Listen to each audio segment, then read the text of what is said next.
Apesar de o governo ter dito que as decisões tomadas pelos vice-presidentes da Caixa, indicados por políticos, foram decisões técnicas, o governo anunciou que vai fazer uma avaliação da capacidade técnica de cada um deles.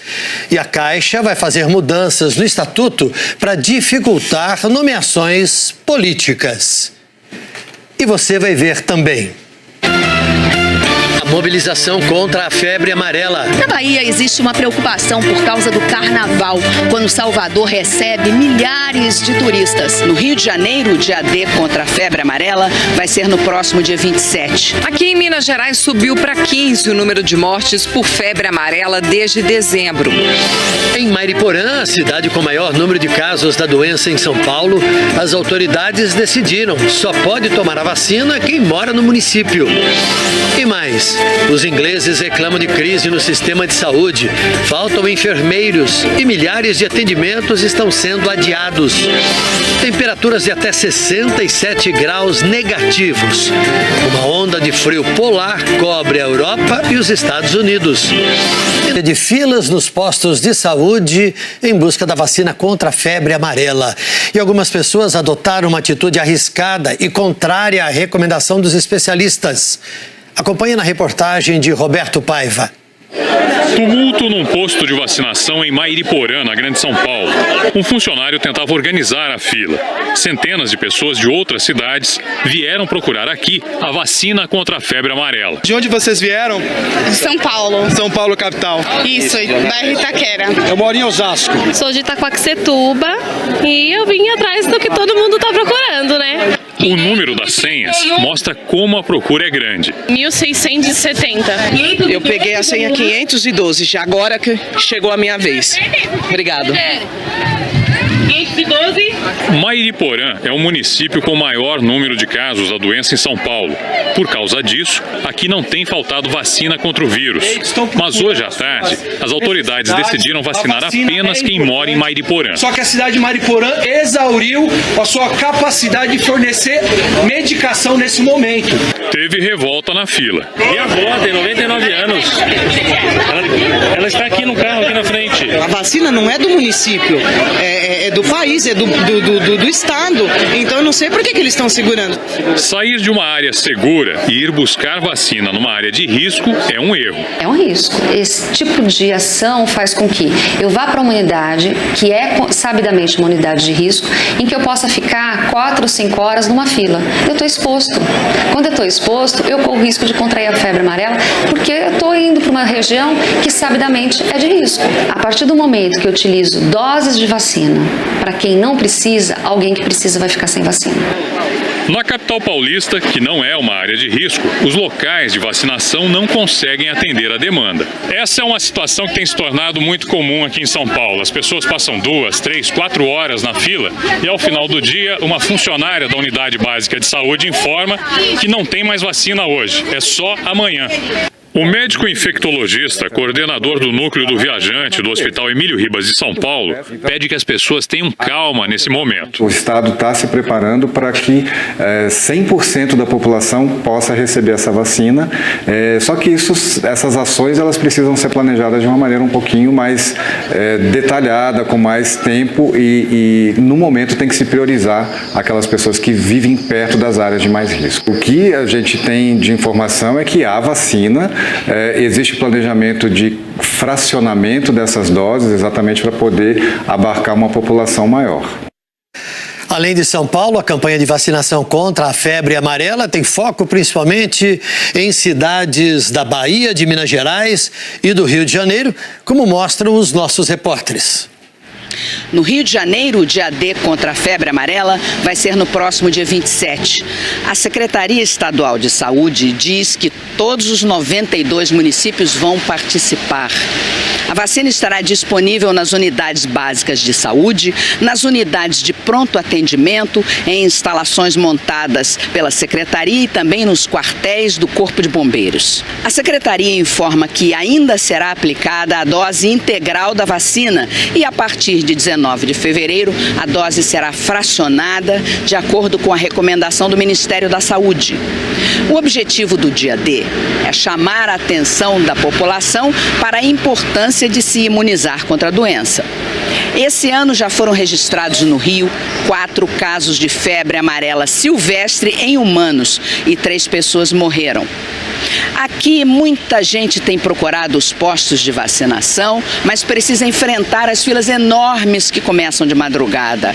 E 7.600.000 pessoas ainda precisam tomar a vacina. Aqui em Minas Gerais subiu para 15 o número de mortes por febre amarela desde dezembro. Segundo o balanço da Secretaria de Estado da Saúde, divulgado nesta quarta-feira, 22 casos foram confirmados, 21 homens e uma mulher. 9 mortes foram registradas na região metropolitana de Belo Horizonte, 5 delas em Nova Lima. Essa é a cidade com maior número de óbitos no estado. A prefeitura anunciou que está em situação de emergência em saúde pública por surto de febre amarela.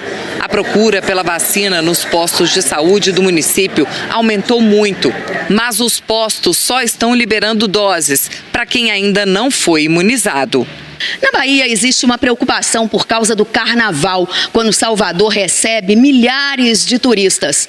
Mas o Ministério da Saúde informou que a cidade está fora do alerta para a febre amarela e não é necessária uma corrida aos postos de saúde. Mesmo assim, muita gente tem enfrentado filas na capital.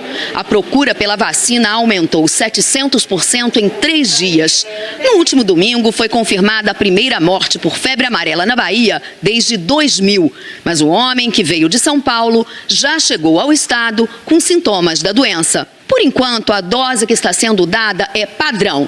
Na campanha que vai de 19 de fevereiro até 9 de março, será dada a dose fracionada. A meta é imunizar 3.300.000 pessoas.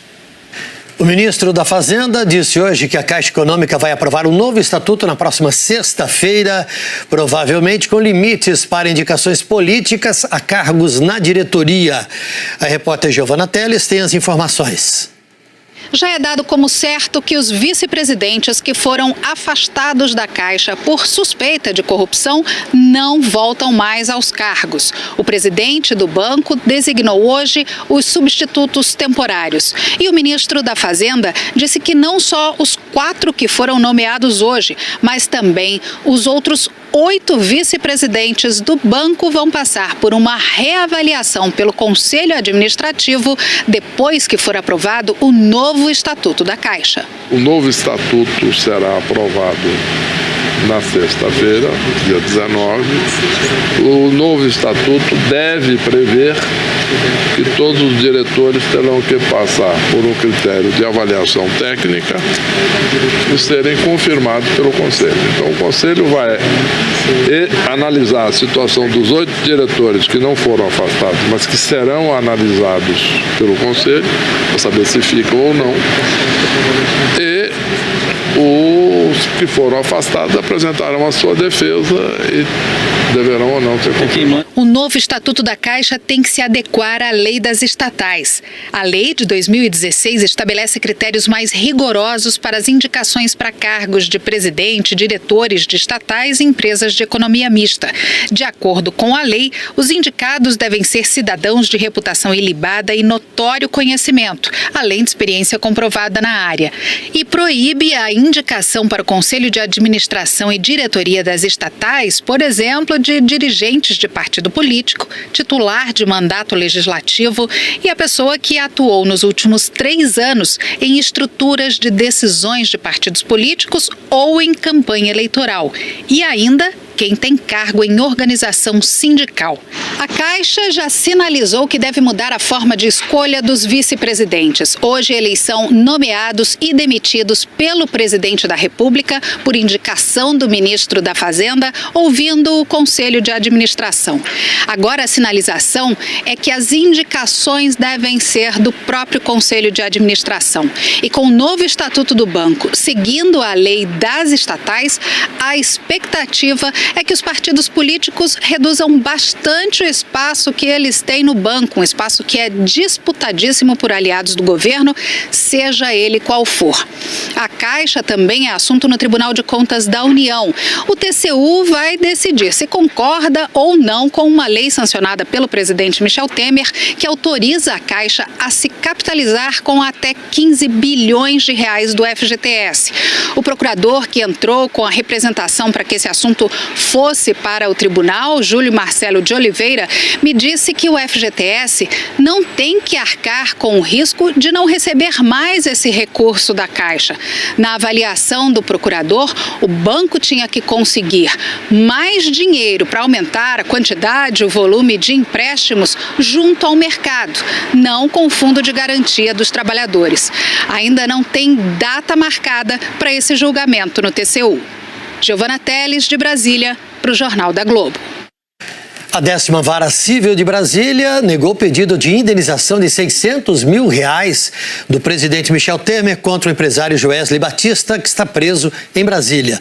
O presidente alegou que teve a honra atacada por Joesley numa entrevista concedida à revista Época, quando Joesley Batista chamou Temer de chefe de quadrilha. Na sentença, o juiz Jaider Ramos de Araújo afirma que a entrevista tratou de fatos de interesse público, sem crítica pessoal ao presidente da República, e que Joesley já tinha relatado os fatos em delação premiada. O presidente Temer foi condenado a pagar as custas do processo, R$60 mil. Ele pode recorrer da decisão. O governo do Rio anunciou que vai pagar o 13º salário a uma parte dos servidores na próxima sexta-feira. A Secretaria de Fazenda do Rio informou que vai depositar o 13º de 2017 para os servidores que recebem até R$ 3.458 líquidos. São 400 milhões de reais para pouco mais de 202 mil funcionários ativos, inativos e pensionistas. Com o depósito, o governo quita o 13º para 64% do funcionalismo. Mas o Estado não informou quando o dinheiro estará na conta dos outros 167 mil servidores. O governo do Rio começou a parcelar os salários dos servidores em novembro de 2015. Depois, alterou a data dos pagamentos do 2º para o 10º dia útil de cada mês. Mas os parcelamentos e atrasos permaneceram.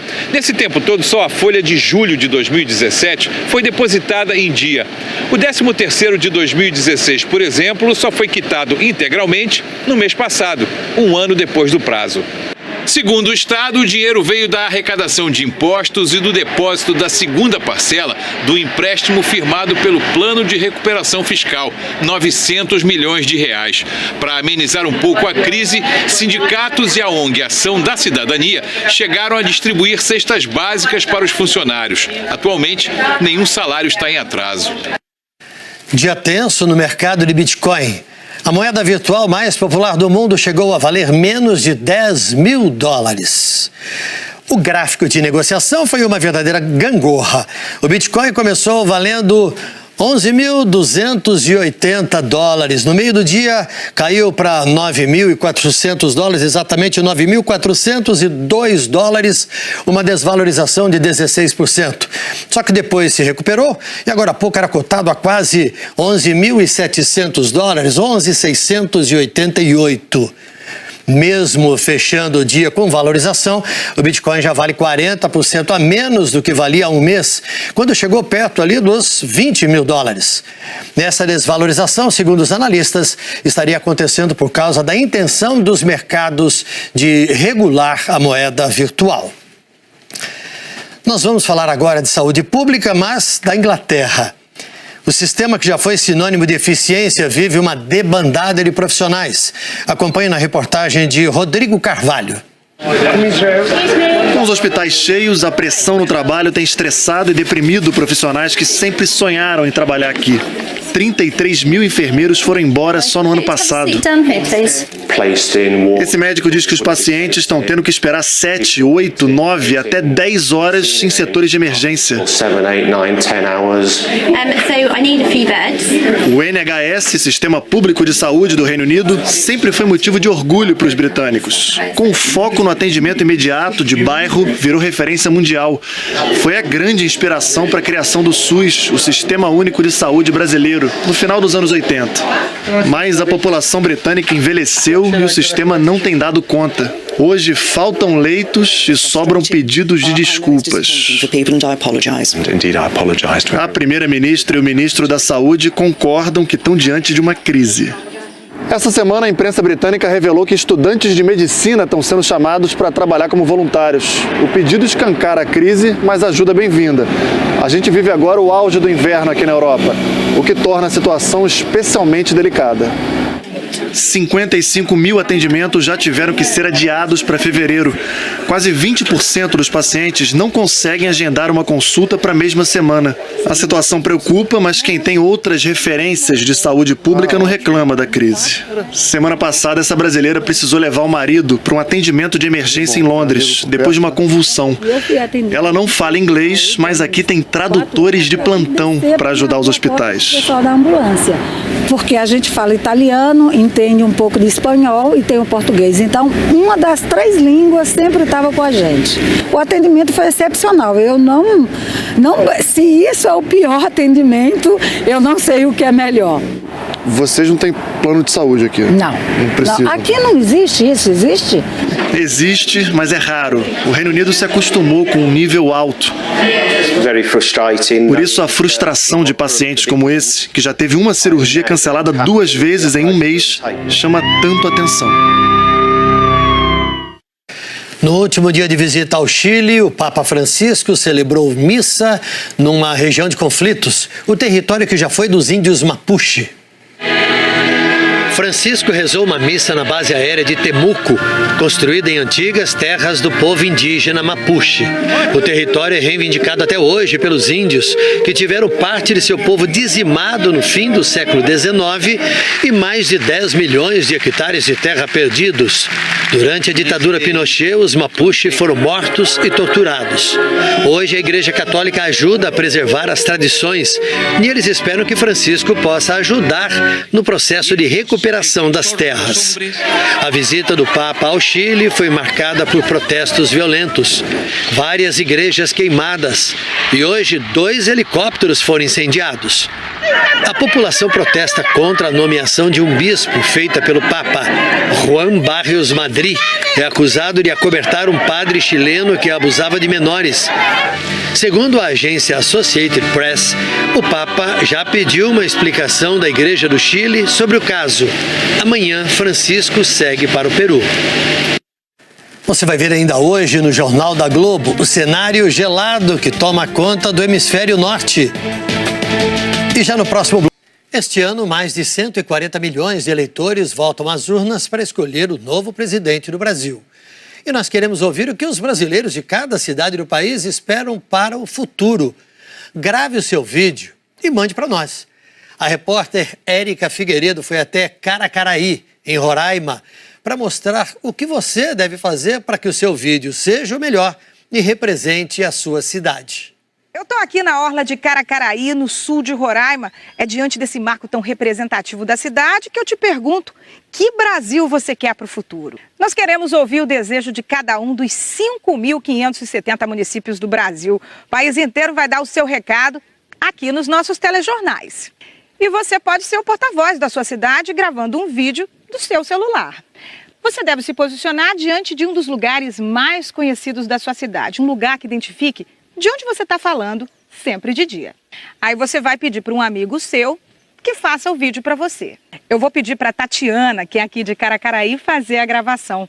Pede para o seu amigo se posicionar assim como ela, numa distância de 2 passinhos pequenos, mais ou menos 1 metro. Aí você pede para o seu amigo fazer a gravação com o celular deitado na horizontal. Dessa maneira, você consegue aparecer melhor e também mostrar o local que você escolheu. Você também pode fazer essa gravação usando um bastão de selfie. Lembra de ver se o celular está na horizontal, deitado e se está tudo certinho. Se você não tiver bastão de selfie, não tem problema. O importante é você participar, gravar o vídeo com o celular deitado e ver se está tudo aparecendo certinho no visor do seu celular. É isso, você tem 15 segundos para dar o seu recado. Começa o seu vídeo dizendo o seu nome e a cidade de onde você está falando. Aí você diz para a gente que Brasil você quer para o futuro. Para participar e rever as dicas de como gravar o seu vídeo, basta entrar na nossa página do Jornal da Globo, na internet, ou acessar diretamente o site g1.com.br/Brasil que eu quero. Tudo junto. Grave amanhã mesmo e mande pra gente. O frio baixou ainda mais as temperaturas no hemisfério norte. O inverno, que já estava rigoroso, fez os termômetros chegarem a impensáveis 67 graus negativos. Nos Estados Unidos, a neve pesada complicou a vida no sul do país, menos acostumado ao frio extremo, como Geórgia, Texas e Louisiana. No Kentucky, mesmo com a tempestade, deu para se divertir um pouco. Com neve pelo joelho, os turistas foram ver as árvores e plantas que viraram uma escultura gigante e gelada à beira do lago Michigan, em Chicago. E o rio congelou na divisa da Pensilvânia com Nova Jersey. No outro lado do Atlântico, 280 escolas fecharam na Irlanda do Norte por causa da neve. Motoristas tiveram que ficar parados durante a noite toda numa das principais rodovias que liga Escócia e Inglaterra até que os caminhões limpassem a estrada. Os bombeiros poloneses esquiaram com o bote de resgate no lago congelado. E na Rússia, o frio total. 67 graus negativos.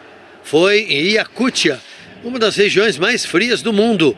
Mas como lá a população está acostumada, estas 3 mulheres foram para a rua tirar fotos. Até os cílios ficaram congelados. O Jornal da Globo fica por aqui. Outras notícias no Hora 1. Assista agora a série Supergirl. Boa noite, até amanhã. Brasília, para o Jornal da Globo.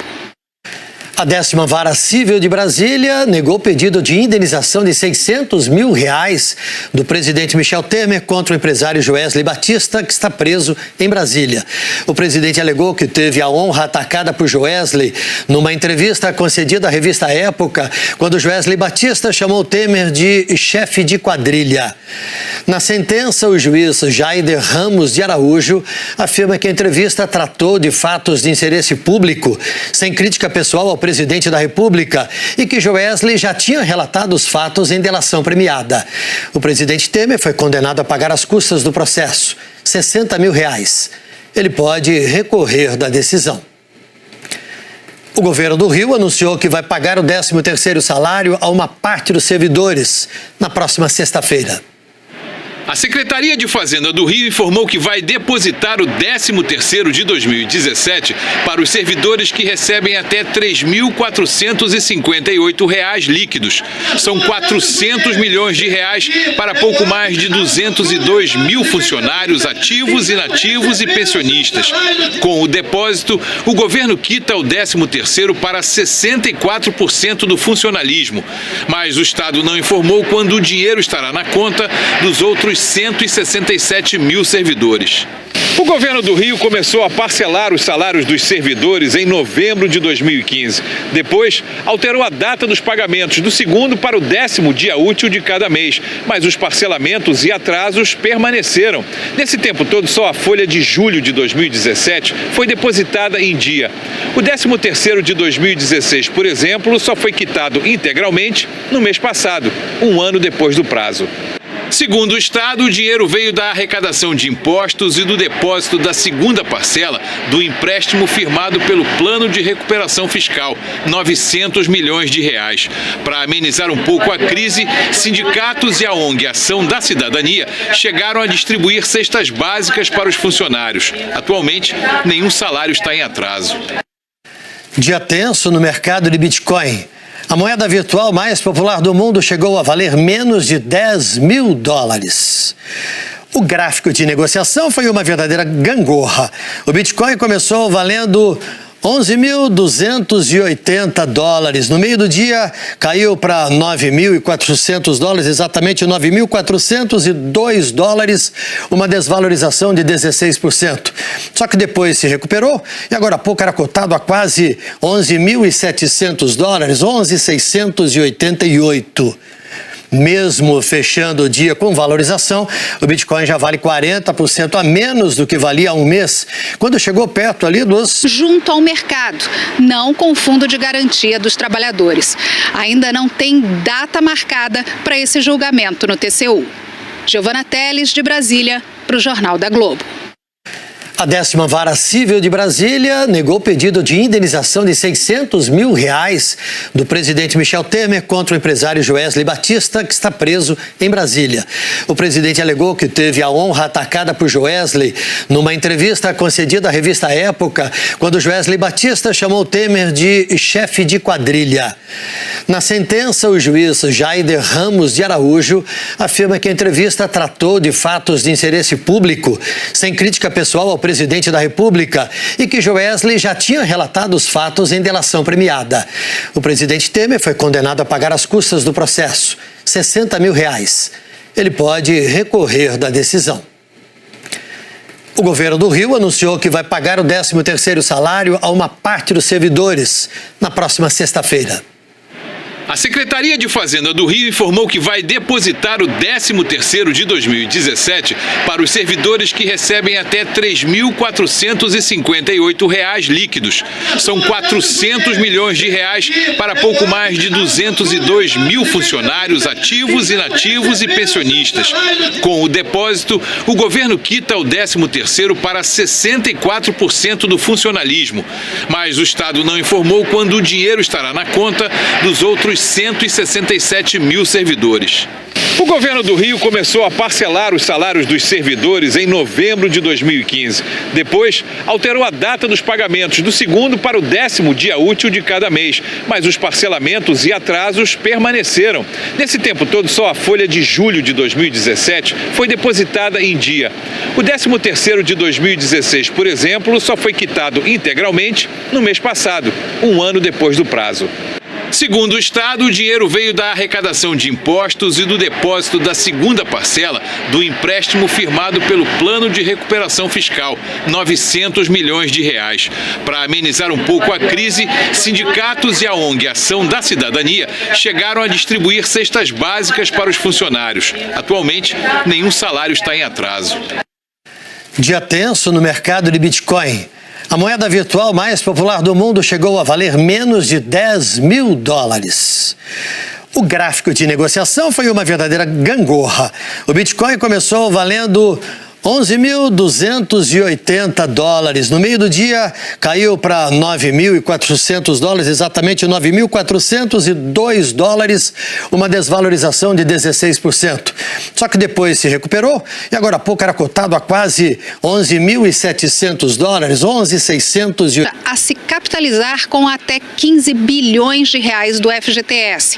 O procurador que entrou com a representação para que esse assunto fosse para o tribunal, Júlio Marcelo de Oliveira, me disse que o FGTS não tem que arcar com o risco de não receber mais esse recurso da Caixa.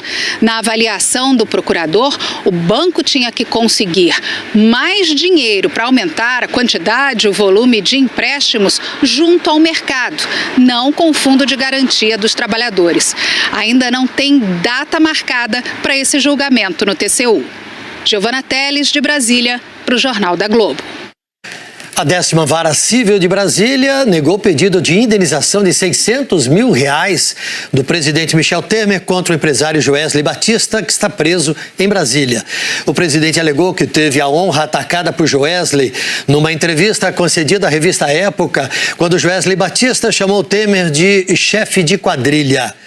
Na sentença, o juiz Jaider Ramos de Araújo afirma que a entrevista tratou de fatos de interesse público, sem crítica pessoal ao presidente da República, e que Joesley já tinha relatado os fatos em delação premiada. O presidente Temer foi condenado a pagar as custas do processo, R$60 mil. Ele pode recorrer da decisão. O governo do Rio anunciou que vai pagar o 13º salário a uma parte dos servidores na próxima sexta-feira. A Secretaria de Fazenda do Rio informou que vai depositar o 13º de 2017 para os servidores que recebem até R$ 3.458 líquidos. São 400 milhões de reais para pouco mais de 202 mil funcionários ativos, inativos e pensionistas. Com o depósito, o governo quita o 13º para 64% do funcionalismo. Mas o Estado não informou quando o dinheiro estará na conta dos outros 167 mil servidores. O governo do Rio começou a parcelar os salários dos servidores em novembro de 2015. Depois, alterou a data dos pagamentos do 2º para o 10º dia útil de cada mês. Mas os parcelamentos e atrasos permaneceram. Nesse tempo todo, só a folha de julho de 2017 foi depositada em dia. O 13º de 2016, por exemplo, só foi quitado integralmente no mês passado, um ano depois do prazo. Segundo o Estado, o dinheiro veio da arrecadação de impostos e do depósito da segunda parcela do empréstimo firmado pelo Plano de Recuperação Fiscal, 900 milhões de reais. Para amenizar um pouco a crise, sindicatos e a ONG Ação da Cidadania chegaram a distribuir cestas básicas para os funcionários. Atualmente, nenhum salário está em atraso. Dia tenso no mercado de Bitcoin. A moeda virtual mais popular do mundo chegou a valer. Voltam mais aos cargos. O presidente do banco designou hoje os substitutos temporários. E o ministro da Fazenda disse que não só os 4 que foram nomeados hoje, mas também os outros 8 vice-presidentes do banco vão passar por uma reavaliação pelo Conselho Administrativo depois que for aprovado o novo Estatuto da Caixa. O novo estatuto será aprovado na sexta-feira, dia 19. O novo estatuto deve prever que todos os diretores terão que passar por um critério de avaliação técnica e serem confirmados pelo Conselho. Então, o Conselho vai analisar a situação dos 8 diretores que não foram afastados, mas que serão analisados pelo Conselho, para saber se ficam ou não. E os que foram afastados apresentaram a sua defesa e deverão ou não ser confirmados. O novo Estatuto da Caixa tem que se adequar à lei das estatais. A lei de 2016 estabelece critérios mais rigorosos para as indicações para cargos de presidente, diretores de estatais e empresas de economia mista. De acordo com a lei, os indicados devem ser cidadãos de reputação ilibada e notório conhecimento, além de experiência comprovada na área. E proíbe a indicação para o Conselho de Administração e Diretoria das estatais, por exemplo, de dirigentes de partido político, titular de mandato legislativo e a pessoa que atuou nos últimos 3 anos em estruturas de decisões de partidos políticos ou em campanha eleitoral. E ainda quem tem cargo em organização sindical. A Caixa já sinalizou que deve mudar a forma de escolha dos vice-presidentes. Hoje, eles são nomeados e demitidos pelo presidente da República por indicação do ministro da Fazenda, ouvindo o Conselho de Administração. Agora, a sinalização é que as indicações devem ser do próprio Conselho de Administração. E com o novo Estatuto do Banco, seguindo a lei das estatais, a expectativa é que os partidos políticos reduzam bastante o espaço que eles têm no banco, um espaço que é disputadíssimo por aliados do governo, seja ele qual for. A Caixa também é assunto no Tribunal de Contas da União. O TCU vai decidir se concorda ou não com uma lei sancionada pelo presidente Michel Temer, que autoriza a Caixa a se capitalizar com até 15 bilhões de reais do FGTS. O procurador que entrou com a representação para que esse assunto fosse para o tribunal, Júlio Marcelo de Oliveira, me disse que o FGTS não tem que arcar com o risco de não receber mais esse recurso da Caixa. Na avaliação do procurador, o banco tinha que conseguir mais dinheiro para aumentar o recurso da Caixa. Na avaliação do procurador, o banco tinha que conseguir mais dinheiro para aumentar a quantidade, o volume de empréstimos junto ao mercado, não com o Fundo de Garantia dos Trabalhadores. Ainda não tem data marcada para esse julgamento no TCU. Giovana Teles, de Brasília, para o Jornal da Globo. A 10ª Vara Civil de Brasília negou o pedido de indenização de R$600 mil do presidente Michel Temer contra o empresário Joesley Batista, que está preso em Brasília. O presidente alegou que teve a honra atacada por Joesley numa entrevista concedida à revista Época, quando Joesley Batista chamou Temer de chefe de quadrilha. Na sentença, o juiz Jaider Ramos de Araújo afirma que a entrevista tratou de fatos de interesse público, sem crítica pessoal ao presidente da República, e que Joesley já tinha relatado os fatos em delação premiada. O presidente Temer foi condenado a pagar as custas do processo, R$60 mil. Ele pode recorrer da decisão. O governo do Rio anunciou que vai pagar o 13º salário a uma parte dos servidores na próxima sexta-feira. A Secretaria de Fazenda do Rio informou que vai depositar o 13º de 2017 para os servidores que recebem até R$ 3.458 líquidos. São R$400 milhões para pouco mais de 202 mil funcionários ativos, inativos e pensionistas. Com o depósito, o governo quita o 13º para 64% do funcionalismo. Mas o Estado não informou quando o dinheiro estará na conta dos outros 167 mil servidores. O governo do Rio começou a parcelar os salários dos servidores em novembro de 2015. Depois, alterou a data dos pagamentos do 2º para o 10º dia útil de cada mês. Mas os parcelamentos e atrasos permaneceram. Nesse tempo todo, só a folha de julho de 2017 foi depositada em dia. O 13º de 2016, por exemplo, só foi quitado integralmente no mês passado, um ano depois do prazo. Segundo o Estado, o dinheiro veio da arrecadação de impostos e do depósito da 2ª parcela do empréstimo firmado pelo Plano de Recuperação Fiscal, R$900 milhões. Para amenizar um pouco a crise, sindicatos e a ONG Ação da Cidadania chegaram a distribuir cestas básicas para os funcionários. Atualmente, nenhum salário está em atraso. Dia tenso no mercado de Bitcoin. A moeda virtual mais popular do mundo chegou a valer menos de $10 mil. O gráfico de negociação foi uma verdadeira gangorra. O Bitcoin começou valendo $11.280. No meio do dia, caiu para $9.400, exatamente $9.402.